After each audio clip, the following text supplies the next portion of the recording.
Hi viewers, welcome to our channel. ప్రస్తుతం మనతో పాటు దాము భారతి గారు సీనియర్ జర్నలిస్ట్ ఉన్నారు. వారితో ఒకసారి మాట్లాడుతున్నాం. సార్ నమస్కారం సార్. నమస్తే. సార్, ఇటు వైసీపీ నుండి అందరు వెళ్ళిపోయి వైసీపీ ఖాళీ అయిపోతున్న ఈ పరిస్థితుల్లో జగన్మోహన్ రెడ్డి గారు ఒక స్కెచ్ చేశారు. ఆయన కాంగ్రెస్ పార్టీని ఖాళీ చేసే ప్రయత్నాలు చేస్తున్నట్టుగా వార్తలు వినిపిస్తున్నాయి. అందుకే అటు కాంగ్రెస్ నుంచి బయటకు వచ్చేస్తున్నారని చెప్పేసి కూడా చెప్తున్నారు. అటు బెంగళూరులో కూడా ఒక మీటింగ్ జరిగింది. కాంగ్రెస్ అంతా పెద్దలందరూ కూడా మీటింగ్ ఏర్పాటు చేస్తున్నారు. అసలు ఏం జరుగుతుందని చెప్పేసి చర్చించుకోవడానికి అంటున్నారు. ఏం చేస్తున్నారు అసలు జగన్మోహన్ రెడ్డి గారు? మరి కాంగ్రెస్ ని ఖాళీ చేసే ప్రయత్నాలు చేస్తున్నారంటారా సార్? యాక్చువల్గా షర్మిల ప్లాన్ ఏంటంటే ఒరిజినల్గా వైసీపీలో నుంచి పెద్ద ఎత్తున తన పార్టీ కాంగ్రెస్లోకి చేర్చుకొని కాంగ్రెస్ని బలోపేతం చేద్దాం అనేది షర్మిల ప్లాన్ ఎలక్షన్ ముందే. ఎందుకంటే సీట్ రాని వాళ్ళు చాలామంది వైసీపీలో అసంతృప్తులు దారులు ఉన్నారు. వాళ్ళందరినీ గాలం వేసింది. కానీ మనం చూసాం అప్పుడు ఆయన రామకృష్ణారెడ్డి కూడా మంగళగిరి ఆయన కూడా వెళ్ళాడు మళ్ళీ వచ్చేసాడు వెనక్కి. సో షర్మిల పని విధానం చూసి ఈమె ఒంటెత్తు పోగొడుతూ ఉంది. టీము లీడర్గా లేదు. ఈమె నిర్ణయాలన్నీ కూడా జగన్కి యాంటీగా ఉన్నాయి తప్ప వేరే పార్టీని బలపరిచే విధంగా లేవు అని ఎవరికి నమ్మకం లేకుండా మళ్ళీ వెనక్కి వెళ్ళిపోయారు. ఎవరు కూడా చేరలేదు. ఆ తర్వాత కూడా కాంగ్రెస్ వైసీపీ నిజానికి ఇప్పుడు చాలామంది తెలుగుదేశంలో చేరలేని వాళ్ళు, బీజేపీలో జనసేనలో చేరలేని వైసీపీ వాళ్ళు అనేక మంది ఉన్నారు.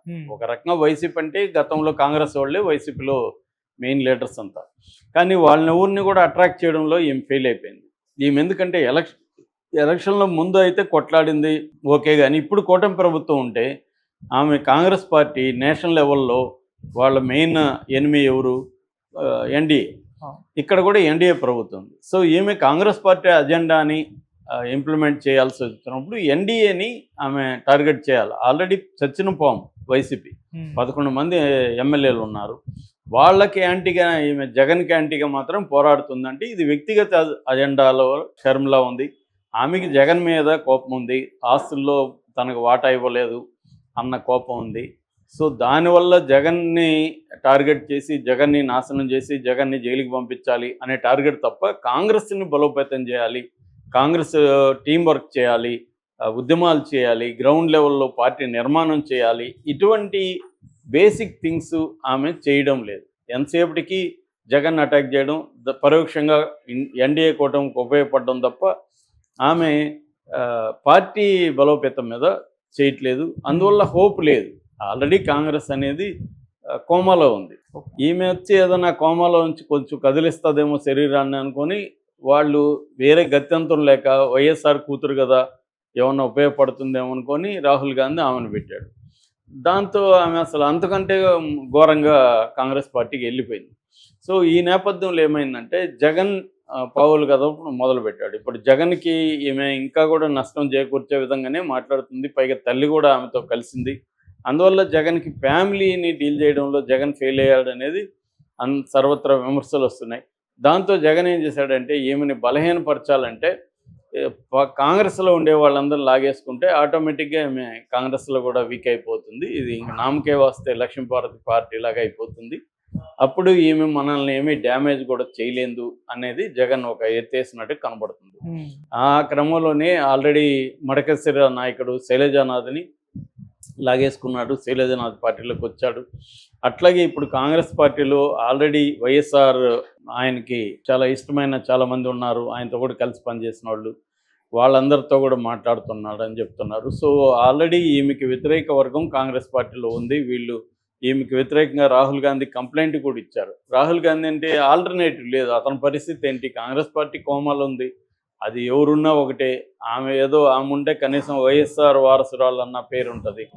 ఆమెను తీసేసి ఏం చేయాలో రాహుల్ గాంధీకి కూడా దిక్కుదోచని పరిస్థితి. అందుకని ఈమెను అలా కదపకుండా పెట్టున్నాడు. సో ఈ క్రమంలో ఏమైందంటే ఇప్పుడు గత కొంతకాలంగా బెంగళూరు కేంద్రంగా జగన్ కూర్చొని పావులు కదుపుతున్నట్టుగా మనకు అర్థమవుతుంది. సో నిన్న ఒక పెద్ద మీటింగ్ జరిగిందని చెప్తున్నారు. కాంగ్రెస్ నాయకులు చాలామంది ఆ మీటింగ్కి అటెండ్ అయ్యారు. సో జగన్ ఏంటంటే ఎన్డీఏ ప్రత్యామ్నాయం ఇంకెవరు లేరు, మనకి సీట్లు తక్కువ వచ్చి ఉండొచ్చు కానీ ఓటు బ్యాంక్ అయితే ఎక్కడికి చిక్కు చేరలేదు, ఓటు బ్యాంకు మనకి బాగుంది, చంద్రబాబు ఈవీఎంఎల్ను మ్యానిపులేట్ చేసి వచ్చారు తప్ప ఇంకొక రకంగా రాలేదు, కాబట్టి ప్రజల్లో మనకేమి తీవ్ర వ్యతిరేకత లేదు ప్రజలు 40% ప్రజలు మనకి ఓటేశారు. ఇప్పుడు ఈ గవర్నమెంట్ అనేక విషయాల్లో ఫెయిల్ అవుతుంది. హామీలు అమలు చేయడం 1 ఇయర్ దగ్గరకు వస్తున్నా కూడా అమలు లేదు. అప్పులు మనకంటే ఎక్కువ చేస్తున్నారు. 9 నెలల్లో 1 లక్ష చేశారు. సో అన్ని వర్గాలలో అసంతృప్తి పెరుగుతూ ఉంది. కాబట్టి మనకి కేసులు ఇవన్నీ కామనే. ప్రతిపక్షాలు అన్నప్పుడు కేసులు ఉంటాయి. వీటిని మనం ధైర్యంగా ఎదుర్కొందాం. ఎదుర్కొని నిలబడితే మళ్ళీ భవిష్యత్తు నేను మిమ్మల్ని చూసుకుంటాను అన్న ఒక హామీనిచ్చి వాళ్ళని ఇటు చేర్చుకుంటున్నట్టుగా అవుతుంది. ఎందుకంటే ఇప్పుడు షర్మిలతో కాంగ్రెస్లో ఉన్న నాయకులు కూటమిలోకి వెళ్ళడం వల్ల వాళ్ళకి ఒరిగేది ఏం లేదు. ఆల్రెడీ కూటమిలో 164 ఎమ్మెల్యేలు ఉన్నారు. విపరీతంగా కేడర్ ఉంది. ద్వితీయ శ్రేణి తృతీయ శ్రేణి నాయకులు ఉన్నారు. వీళ్ళందరిని అకామిడేట్ చేయడమే చంద్రబాబు తలనొప్పిగా ఉంది. ఇంకా కొత్తగా ఇప్పుడు వెళ్ళిన వాళ్ళకి ఏమీ ఉండదు, హామీలు ఏమి ఉండవు. రెండోది, వాళ్ళు కాంగ్రెస్ పార్టీలోంచి వైసీపీలో చేరినంత మాత్రం వాళ్ళ మీద కేసులు కూడా ఏమి ఉండవు. ఎందుకంటే వాళ్ళు తెలుగుదేశాన్నో జనసేనో తిట్టిన వ్యవహారం లేదు కాబట్టి వాళ్ళ మీద కేసులు కూడా ఉండవు. అందుకని జగన్ కూడా ఏం ఆలోచిస్తున్నాడంటే, తన పార్టీలో కేసులు ఇవన్నీ ఉన్నాయి, ఇంకా వరుసగా ఇప్పుడే 9 నెలలకే స్టార్ట్ చేసేసారు కాబట్టి ఇంకొక 4 ఏళ్ళ 3 నెలలు టైం ఉంది. ఈ ఒకవేళ ఎన్నికలు ఏమన్నా జమిలి ఎన్నికలు ముందుకు వచ్చినా కూడా మొత్తానికి 3-4 ఇయర్స్లో మేజర్ లీడర్షిప్ అంతా కూడా జైళ్ళల్లో వెళ్ళే ప్లాన్ కనబడుతుంది.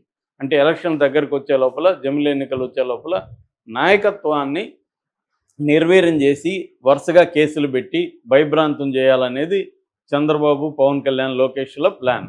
సో ఆ ప్లాన్కి విరుగుడుగా జగన్ ఏం చేస్తున్నాడంటే, కేసులు లేని వాళ్ళని పొజిషన్లోకి తీసుకురాగలిగితే, వీళ్ళకి ఆల్రెడీ రాజకీయాల అనుభవం ఉంది, ప్రజల్లో కొంత మంచి పేరుంది, ఆయా ప్రాంతాల్లో వీళ్ళు లీడ్ చేయగలుగుతారు. ఒకవేళ వైసీపీలో ఉండే ట్రెడిషనల్ లీడర్షిప్ అంతా జైళ్ళల్లోకి వెళ్ళినా పార్టీని లీడ్ చేసేవాళ్ళు ఇప్పుడు జగన్కి కావాలి. వాళ్ళ మీద కేసులు ఉండకూడదు, వాళ్ళని జైల్లో పెట్టే పరిస్థితి ఉండకూడదు, వాళ్ళకి ప్రజల్లో ఎంతో కొంత సింపతి ఉండాలి. ఇది స్కెచ్ జగన్ వేశాడు. సో జగన్ వేసిన స్కెచ్ వర్కౌట్ అవుతుందని చెప్తున్నారు. అంటే ఇక్కడ ఒక్క దెబ్బకి 2 పెట్టెల్లాగా, ఒకటేమో షర్మిలాని డీల్ చేసి షర్మిలాని వీకెండ్ చేసి ఇంట్లో కూర్చోబెట్టడం, రెండవదేమో తన పార్టీలో మెయిన్ లీడర్షిప్ అంతా జైలుకి వెళ్తే వాళ్ళని ఎట్లాగో బెయిల్ మీద తీసుకురావడం కూడా జగన్కి కష్టమవుతుంది.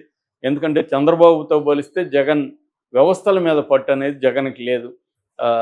చంద్రబాబు ప్రతిపక్షంలో కూర్చొని కూడా జగన్ని పనిచేయనీయకుండా 2 ఏళ్ల పాటు కోర్టుల ద్వారా ముప్పు తిప్పలు పెట్టగలిగిన చరిత్ర చంద్రబాబు. జగన్కి ఏమో డిఫెన్స్లోకి వెళ్ళిపోయాడు. డిఫెన్స్లో కూడా పూర్ డిఫెన్స్ ఆడుతున్నాడు. తన ఇప్పుడు వంశీ అరెస్ట్ అయ్యి ఎన్ని రోజులైంది, పోసాని కృష్ణమురళి అరెస్ట్ అయ్యాడు, నందిగం సురేష్, వీళ్ళందరినీ బయటికి తీసుకురావడంలో జగన్ ఫెయిల్యూర్ క్లియర్గా కనిపిస్తుంది. సో ఇప్పుడు పోసాని మీద వరుసగా ఆల్రెడీ 3 వారెంట్లు ఇష్యూ చేశారు, పీటీ వారెంట్లు. ఆల్రెడీ 17 కేసులు ఉన్నాయి. సో అతను ఇప్పుడిప్పుడే రాడు, కనీసం 1 ఇయర్ 2 ఇయర్స్ పోసాని బయటికి రాడు. వంశీ అంతే, వంశీ మీద కూడా 20 కేసుల పైన పెట్టుకుంటూ వెళ్తున్నారు. నిన్న కూడా పెట్టారు ఒక కేసు కొత్తది. సో ఇలాగ వంశీని రానియరు. ఇట్లాగే రోజా లైన్లో ఉన్నారు, కొడాలి నాని, అంబటి రాంబాబు, పేర్ని నాని, ఇట్లా వరుసగా వీళ్ళు మెయిన్ పిల్లర్స్ లాగా వైసీపీలో ఉన్న వాళ్ళందరినీ లోపలేసేస్తే జగన్కి ఎవరు పార్టీలో పనిచేయాలి? ఇప్పటికిప్పుడు కొత్తగా ఎవరైనా తీసుకున్నా వాళ్ళు వచ్చినా యాక్టివ్గా ఉండరు, రావడం కష్టం. అందుకని కాంగ్రెస్ కనబడింది జగన్కి రెడీగా. కాంగ్రెస్లో లీడర్షిప్ ఉంది. వాళ్ళకి ఏంటంటే షర్మిల నాయకత్వంలో పనిచేయడం ఇష్టం లేక సైలెంట్గా ఉన్నారు. జగన్ ఇప్పుడు వాళ్ళకి అనేక రకాల హామీలు ఇచ్చి, వాళ్ళకి ఫ్రీడమ్ ఇచ్చి, వాళ్ళకి కొంత డబ్బులు ప్రొవైడ్ చేసి చేయగలిగితే వాళ్ళకి కూడా ఒక హోప్ వస్తుంది, వాళ్ళు కూడా రంగంలోకి దిగుతారు. ఆ రకంగా పార్టీని తన వైసీపీని కాపాడుకోవచ్చు, షర్మిలాని వీక్ చేసేయచ్చు అన్న జగన్ ప్లాను వర్కౌట్ అయ్యే విధంగా అయితే కనిపిస్తుంది. ఎందుకంటే శైలనాథ్ కూడా గట్టిగా పనిచేస్తున్నాడు, ఆయన మంచి లీడర్షిప్ క్వాలిటీస్ ఉన్నాయి. అలాగే వైసీపీకి